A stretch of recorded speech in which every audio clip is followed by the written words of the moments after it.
Dark की condition देखने के बाद अब हम डिफ्रैक्शन में ब्राइट की कंडीशन देखते हैं। देखिए, वंस अगेन मैं पहले स्लिट बना देता हूं। दिस इज स्लिट जिसकी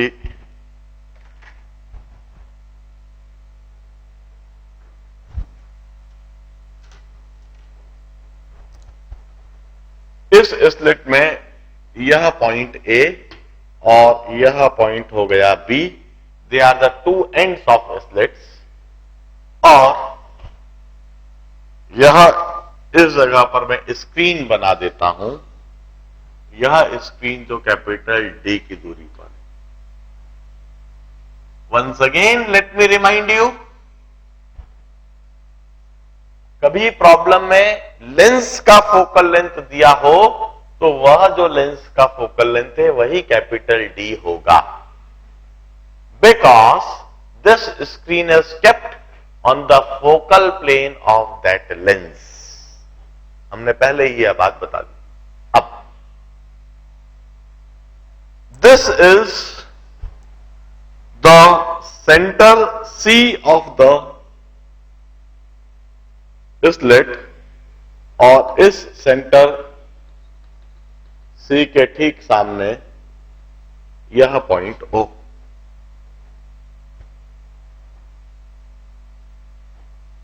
अब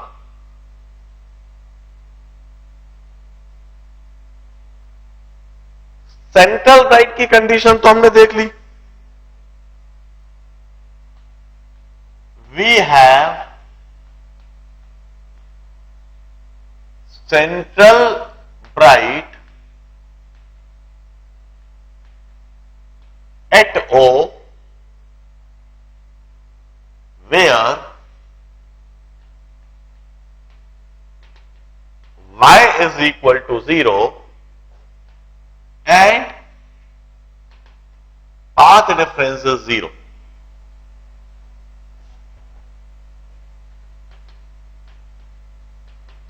Its width is W, that is 2 lambda capital D by V B। ये तो सेंट्रल ब्राइट की कंडीशन हम लिख चुके हैं। अब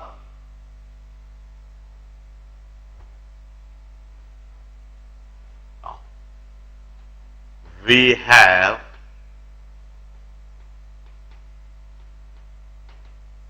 first bright on screen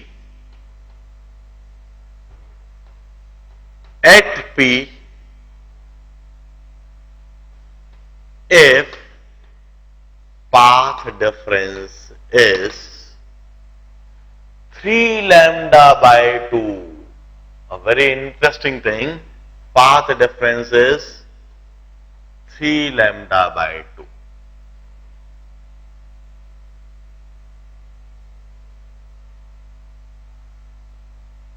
lambda by 2 नहीं बोल रहा हूं, 3 लैम्डा बाय 2 बोल रहा हूं। स्क्रीन पर एक ऐसा पॉइंट जहां पाथ डिफरेंस 3 लैम्डा बाय 2, उस पॉइंट पर फर्स्ट ब्राइट होएगा। कैसे होएगा इस बात को समझेंगे। जैसे कि मान लीजिए स्क्रीन का यह पॉइंट,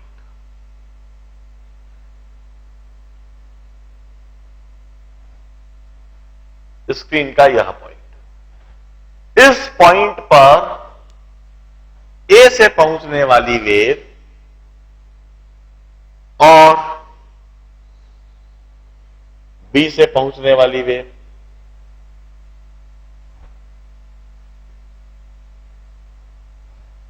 इन दोनों वेव में पाथ डिफरेंस 3 लैम्डा बाय 2 मैंने कहा। अब मैं क्या करता हूं सिचुएशन को समझने के लिए, मैं इस स्लिट को 3 हिस्सों में डिवाइड करता हूं। मैं इस स्लिट को 3 हिस्सों में डिवाइड करता हूं।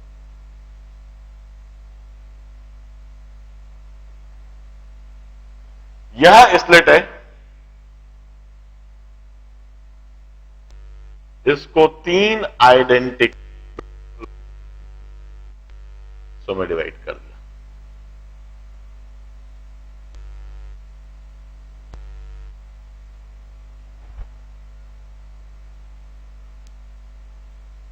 अब जरा सोचिए, इस पॉइंट में और इस पॉइंट में पाथ डिफरेंस है 3 λ/2। तो इस पॉइंट में और इस पॉइंट में पाथ डिफरेंस होएगा लैम्डा, और इस पॉइंट में और इस पॉइंट में पाथ डिफरेंस होएगा λ/2। अब इससे क्या होएगा, स्लिट का यह 1/3 पोर्शन और स्लिट का यह 1/3 पोर्शन,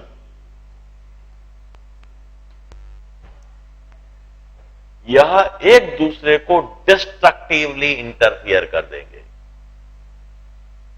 क्योंकि इस पॉइंट में और इस पॉइंट में पाथ डिफरेंस λ/2। तो यह पॉइंट और यह पॉइंट डिस्ट्रक्टिवली इंटरफियर कर दिए। इसके थोड़ा और नीचे जाएंगे तो यह दोनों पॉइंट भी डिस्ट्रक्टिवली इंटरफियर कर देंगे। इसके थोड़ा और नीचे जाएंगे तो यह दोनों पॉइंट भी डिस्ट्रक्टिवली इंटरफियर कर देंगे। इसके थोड़ा और नीचे जाएंगे तो यह दोनों पॉइंट भी डिस्ट्रक्टिवली इंटरफियर कर देंगे। इस तरह से यह 1/3 स्लिट अगली 1/3 स्लिट को खत्म कर देगी। एक तरीके से स्लिट का यह 1/3 हिस्सा भूल जाइए इस पॉइंट के लिए, और अगला 1/3 हिस्सा भी भूल जाइए इस पॉइंट के लिए। इस पॉइंट पर यदि इलेक्ट्रिक फील्ड इंटेंसिटी बनेगी, यदि इलेक्ट्रिक फील्ड एम्पलीट्यूड बनेगा, तो वह स्लिट के सिर्फ इस 1/3 पोर्शन की वजह से बनेगा। और आप सोच सकते हैं कि यदि सिर्फ स्लिट के 1/3 पोर्शन की वजह से ही वहां इलेक्ट्रिक फील्ड एम्पलीट्यूड, वहां इलेक्ट्रिक फील्ड इंटेंसिटी बन रही है, तो वो इतनी अधिक नहीं बनेगी जितनी कि सेंट्रल ब्राइट पर बनी थी। इस जगह पर इंटेंसिटी काफी अधिक बन गई थी।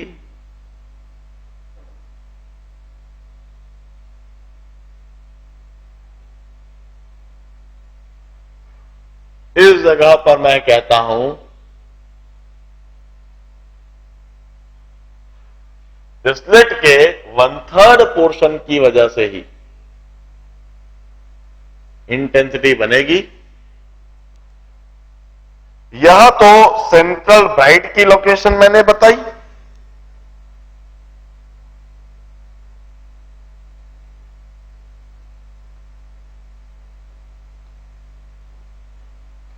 सेंट्रल ब्राइट,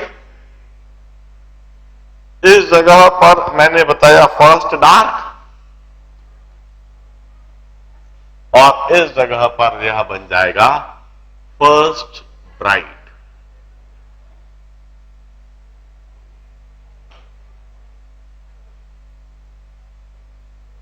इस जगह पर मैंने लिखा पाथ डिफरेंस 0, इस जगह पर मैंने लिखा पाथ डिफरेंस लैम्डा, और इस जगह पर मैंने पाथ डिफरेंस लिखा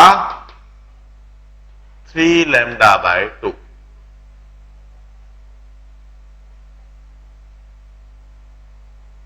इस जगह पर इंटेंसिटी मैंने लिखी I0। इधर 1/3 स्लिट की वजह से जो इंटेंसिटी होगी, इट्स रफली I0/22। Here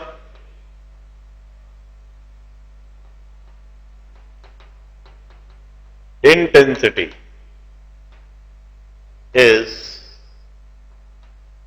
I0/22 nearly।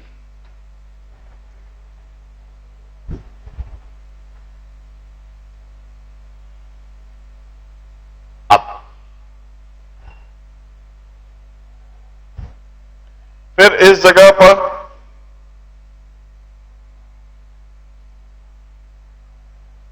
Second dark, इधर जो सेकेंड डार्क बना उसके लिए मैंने पाथ डिफरेंस लिखा,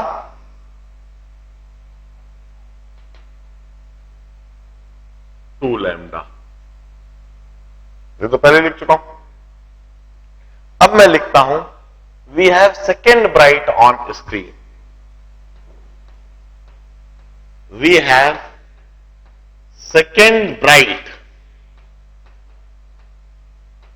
ऑन स्क्रीन। सेकेंड ब्राइट की कंडीशन लिखता हूं at P if path difference is 5 lambda by 2। यदि पाथ डिफरेंस 5 लैम्डा बाय 2 हो जाए तो सेकेंड ब्राइट बनता है। अब 5 लैम्डा बाय 2 पर सेकेंड ब्राइट कैसे बनेगा, जरा इस बात को समझते हैं।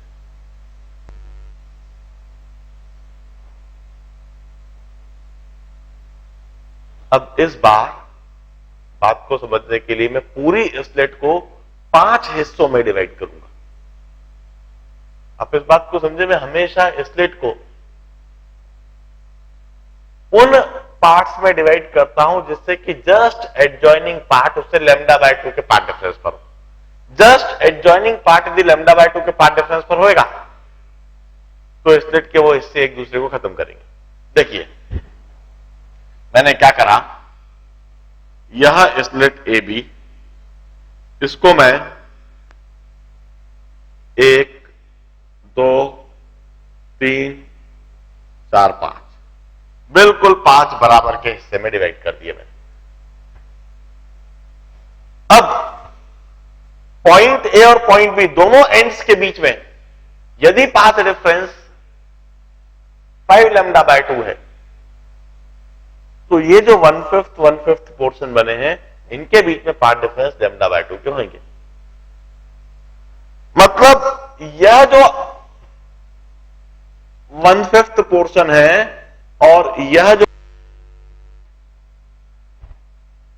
ये एक दूसरे को डिस्ट्रक्टिवली इंटरफेयर करके एक दूसरे को बिल्कुल खत्म कर देंगे। इसी तरह से यह जो नीचे वाला 1/5 पोर्शन है और इसके ठीक एडजॉइनिंग यह जो 1/5 पोर्शन है, यह भी एक दूसरे को डिस्ट्रक्टिवली इंटरफेयर करके एक दूसरे को बिल्कुल खत्म कर। इस तरह से स्लिट के जो 5 पार्ट्स हमने बनाए, इन 5 पार्ट्स में से 4 पार्ट तो एक दूसरे को टकरा के खत्म कर देंगे। इनकी इलेक्ट्रिक फील्ड इंटेंसिटी एक दूसरे के साथ वेक्टोरिकली ऐड होकर 0 हो जाएगी। यह 1/5 स्लिट की और यह 1/5 स्लिट की electric field intensity 0, just 1/5 slit की 1/5 स्लिट। तो उस पॉइंट पर जो इलेक्ट्रिक फील्ड इंटेंसिटी बनेगी that would be only due to this 1/5 portion of the slit. Slit के सिर्फ इस 1/5 पोर्शन की वजह से इलेक्ट्रिक फील्ड इंटेंसिटी बनेगी। Hence here intensity is I0 by 65 nearly. Here intensity is I0 by 65 nearly.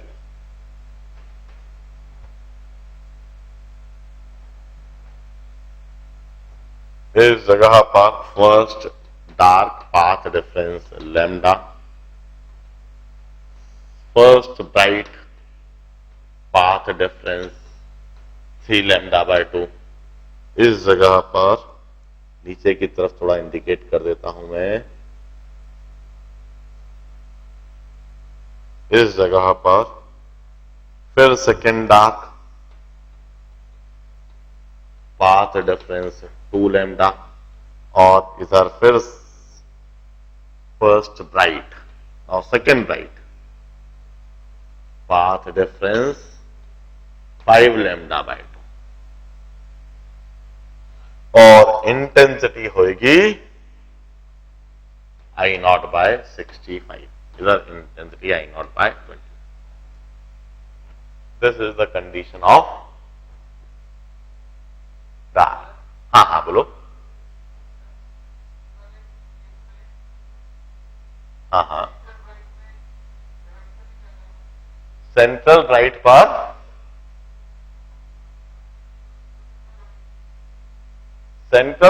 Path difference तो lambda by 2 कुछ भी करने की आवश्यकता नहीं है. इधर तो हमेशा ही कंस्ट्रक्टिवली हो रहा है. क्यों? क्योंकि यह पॉइंट और यह पॉइंट हमको वो सोचा है कि इस जगह पर एक दूसरे को खत्म करने के बजाय एक दूसरे को एडअप करने वाली सिचुएशंस बनेगी. क्यों?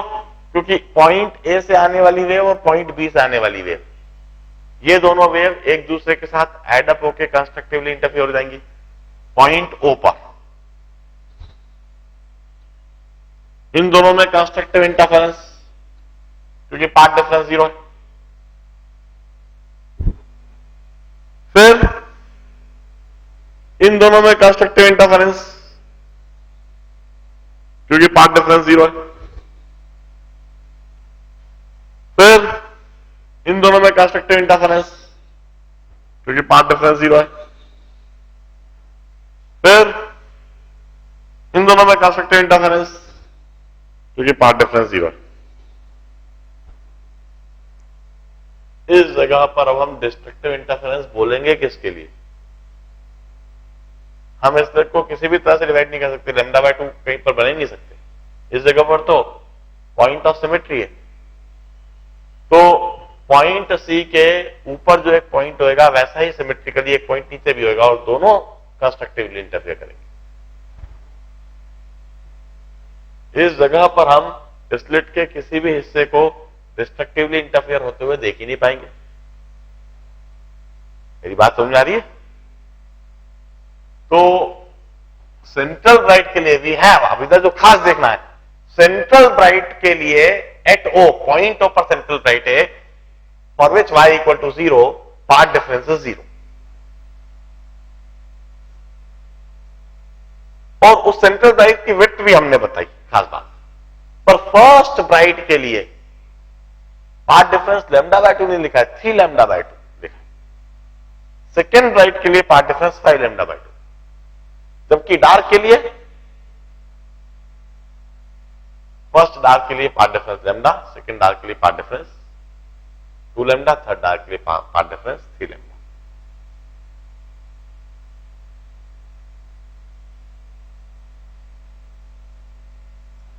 क्यों ना हम इसे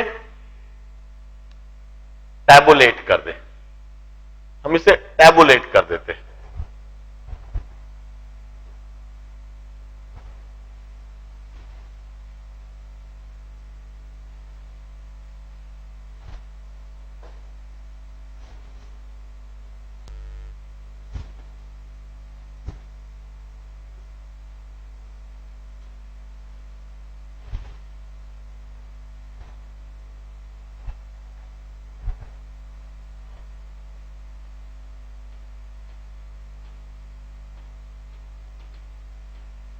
सेंट्रल ब्राइट पर path difference 0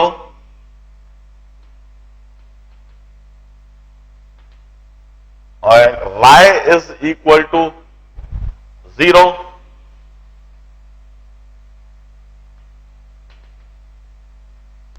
and intensity is I not.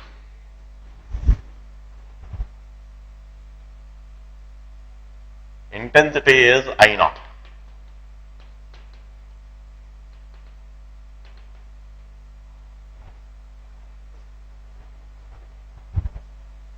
फिर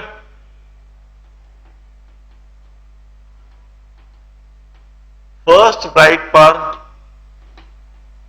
path difference is 3 lambda by 2. I do not bother for writing y is equal to what. हाँ, इधर ये जरूर लिख देता हूं, सेंट्रल ब्राइट की विड्थ है 2 lambda d by b.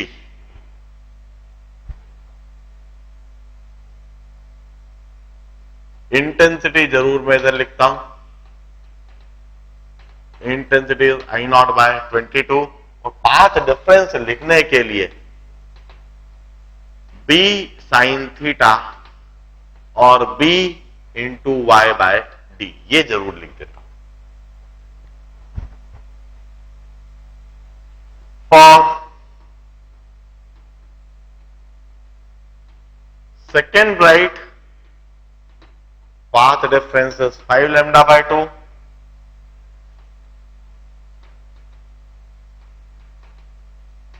Intensity is I naught by 65 और इस पाथ डिफरेंस को निकालने के लिए b sin थीटा और b y capital D by D और nth ब्राइट के लिए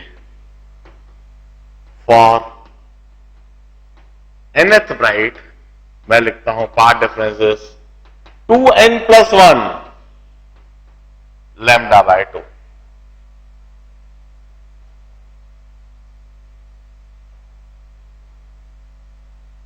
and this path difference once again b sin theta or b y by d.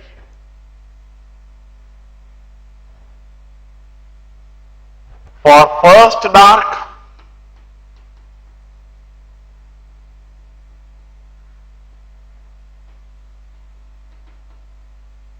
path difference is lambda, intensity is nearly 0,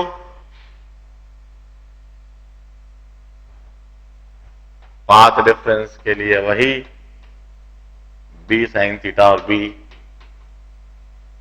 ID by D and for second dark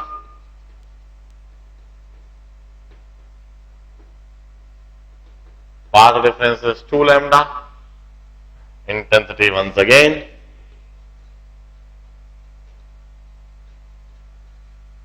nearly 0, and for third dark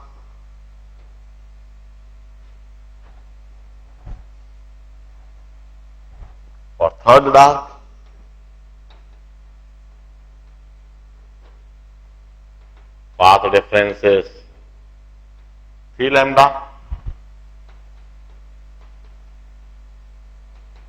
intensity is nearly 0, and for nth dark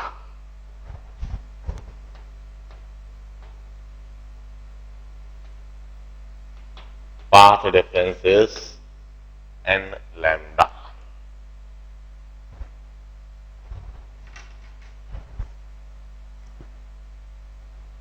Note it down.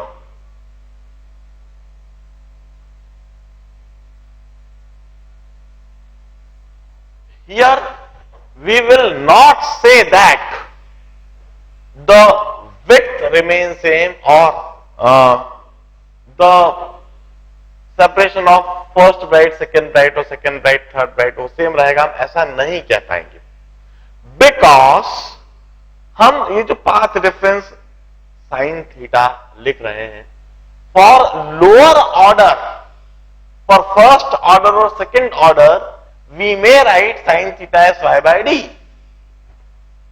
but for higher order d fraction this sin theta may not be written as y by d. वहां पर फिर आपको थोड़ा थोड़ा geometry लगा के देखना पड़ेगा.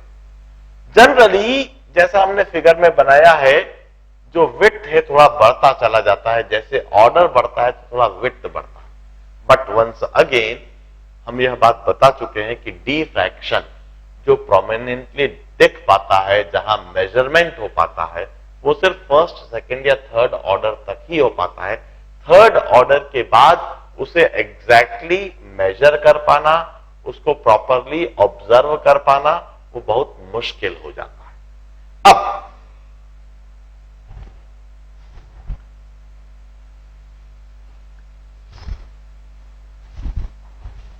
यदि हम एक स्लिट बनाने के बजाय यदि हम एक पिन होल बनाए तो स्क्रीन पर पैटर्न कैसा दिखेगा can always imagine in that case screen पर जो पैटर्न दिखेगा that would B circular pattern. Intensity का जो वहां वेरिएशन दिखेगा वह सर्कुलर पैटर्न में दिखेगा। यदि हम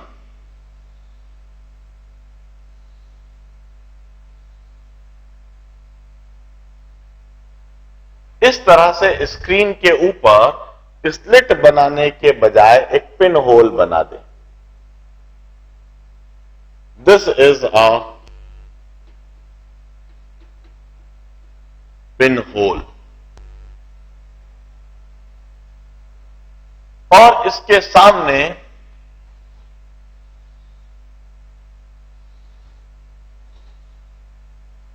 यह एक स्क्रीन रखी गई और इधर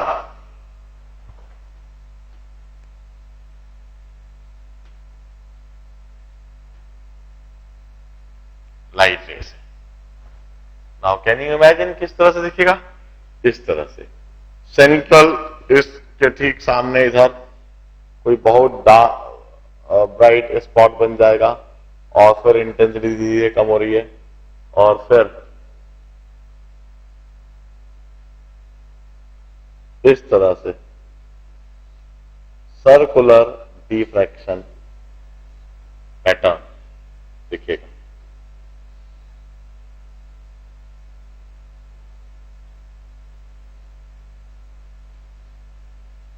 Although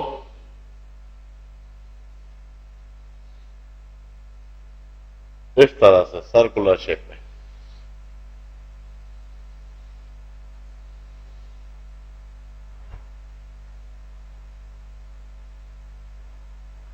and the diameter between जो सेंट्रल डार्क की जो डायमीटर होगी जिसे आप विड्थ कह सकते हो, diameter of that circular central pattern would be 1.22 lambda by d, where d is the diameter of that pinhole। उस पिन होल का डायमीटर स्मॉल d होएगा। It's 1.22 lambda by d, lambda d by d।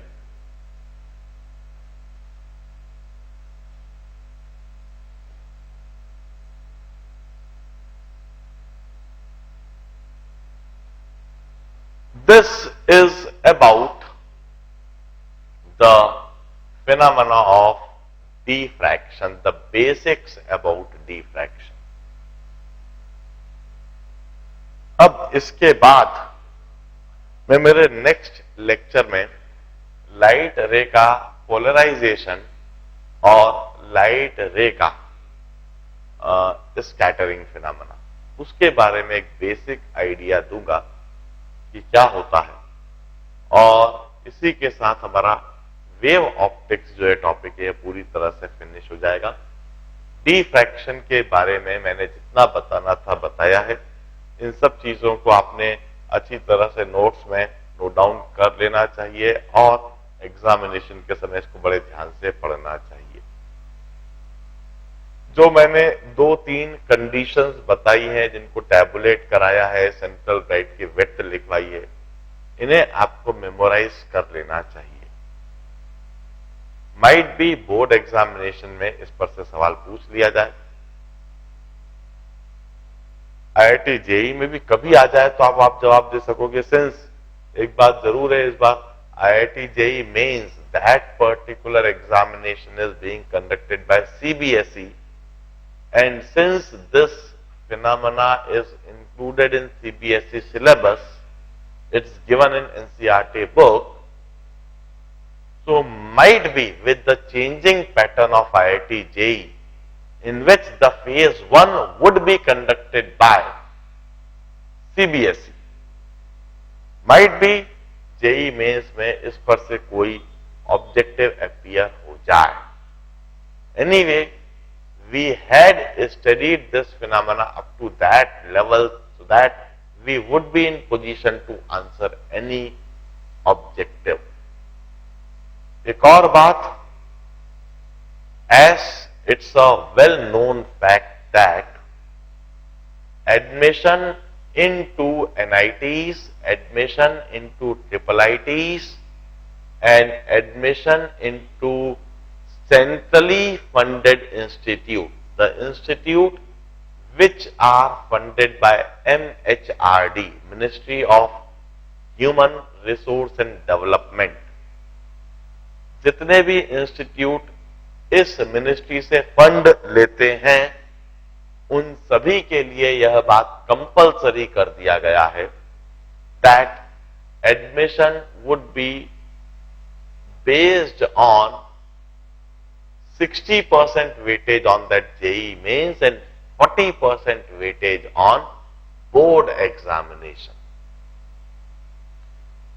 जो clear cut guideline और instructions वहां दिए हुए हैं वो कुछ इस तरह से हैं कि आपका जेई मेंस पेपर हो जाएगा, that would be conducted in the month of April, और उस जेई मेंस पेपर और आपका जो 12th बोर्ड का रिजल्ट आएगा that would be declared someway around May 2nd और 3rd वीक। उस बोर्ड के रिजल्ट के बेसिस पर और आपका जेई मेंस के रिजल्ट के बेसिस पर आपका एक स्कोर कार्ड प्रिपेयर करा जाएगा।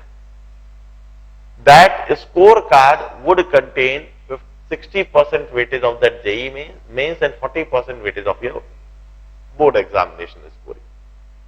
और उस स्कोर कार्ड में they would be publishing some score sort of, point sort of or rank sort of. Based on that score, you would be given admission into such centrally funded institute beside IITs. ये बात ध्यान रहे, IITs तो सिर्फ 15 ही हैं और इन 15 IITs में केवल 7,500 या 8,000 सीटें ही हैं, मगर इसके बाद सेंट्रली फंडेड इंस्टीट्यूट 100 से ज्यादा है और इन 100 से ज्यादा इंस्टीट्यूट में लगभग 80,000 सीटें। एक बात पक्का है, हमें सिर्फ उन 7,500 सीटों पर ही ध्यान नहीं देना है जो टॉप रैंक वालों की है, हमें ये जो 80,000 सीटें जो सेंट्रली फंडेड है इन पर भी ध्यान देना है। तो बोर्ड एग्जामिनेशन पर एक स्पेशल फोकस देना ही पड़ेगा, स्पेशल अटेंशन देना ही पड़ेगा। You need to ensure best scoring in your board examination. इसकी दो वजह है भाई, ठीक है 40% वो वेटेज तो दिख ही रहा है, मगर हम यह भी तो जानते हैं कि IIT JEE मेंस में भी और IIT JEE एडवांस पेपर में भी 50% वेटेज बोर्ड का होता है, 50% वेटेज 11th स्टैंडर्ड का होता है। उस 50% वेटेज को ध्यान में रखते हुए, और ये बात ध्यान रहे IIT JEE एडवांस लेवल में भी और IIT JEE मेंस में भी जनरली 35 और 40% marks is the cut off. So even if you score very good in that portion which appears from the board examination syllabus, from that 12th board syllabus, तब भी आप अपना IIT JEE mains में और IIT JEE advance में अपनी selection को ensure कर सकते हैं। तो 12th बोर्ड के जितने भी टॉपिक्स हैं इनको तो बहुत अच्छी तरह से करना ही होगा, IIT JEE में बहुत अच्छे परफॉर्मेंस के लिए भी और बाकी सभी इंस्टीट्यूट में एडमिशन के लिए भी। और एक बात मैं इधर जरूर आपको समझा दूं कि बोर्ड एग्जामिनेशन में स्कोरिंग करने के लिए दो आधार होते हैं। पहला तो definitely the subject knowledge, the knowledge of physics, chemistry, mathematics, the knowledge of your languages as well as your optional paper. Beside it board examination में नॉलेज ऑफ सब्जेक्ट के अलावा your presentation, your neatness, the way you present your answer sheet, that is also very much important. In fact वो equal weightage रख जाती है। आप बहुत अच्छी तरीके से अपनी बात को लिखते हो, आपकी बहुत अच्छी हैंड राइटिंग है और आपकी हैंड राइटिंग पढ़ने में कोई समस्या नहीं आती है, और आप टू द पॉइंट भी बातचीत करते हैं और अपने पॉइंट को बहुत एलाबोरेटली और प्रॉपरली समझाते भी हैं, और आप दिए गए समय में पूरा का पूरा पेपर को भी कंप्लीट कर लेते हैं। You manage your time, you manage your presentation very well manner. ये सब चीजें भी बहुत इंपॉर्टेंट हो जाती है, इन्हें भी आपको बहुत अच्छी तरीके से सीखना होगा। ऑल्दो इन सब चीजों को सीखने का जो समय होता है that is a month of January and February. At this stage, when we are into the month of October and November, we should first of all finish the syllabus and हम जो सब्जेक्ट है उसको बहुत अच्छी तरह से सीख लें। फिर सब्जेक्ट को सीखने के बाद फिर इस दूसरे एस्पेक्ट पर दिसंबर, जनवरी, फरवरी में इस एस्पेक्ट पर भी बहुत अच्छी मेहनत करें और बोर्ड एग्जामिनेशन में बहुत अच्छे परसेंटेज को एंश्योर करने की कोशिश करें। चलिए आज हम इतना ही करते हैं। मेरे अगले लेक्चर में आपको स्कैटरिंग और पोलराइजेशन सिखाऊंगा।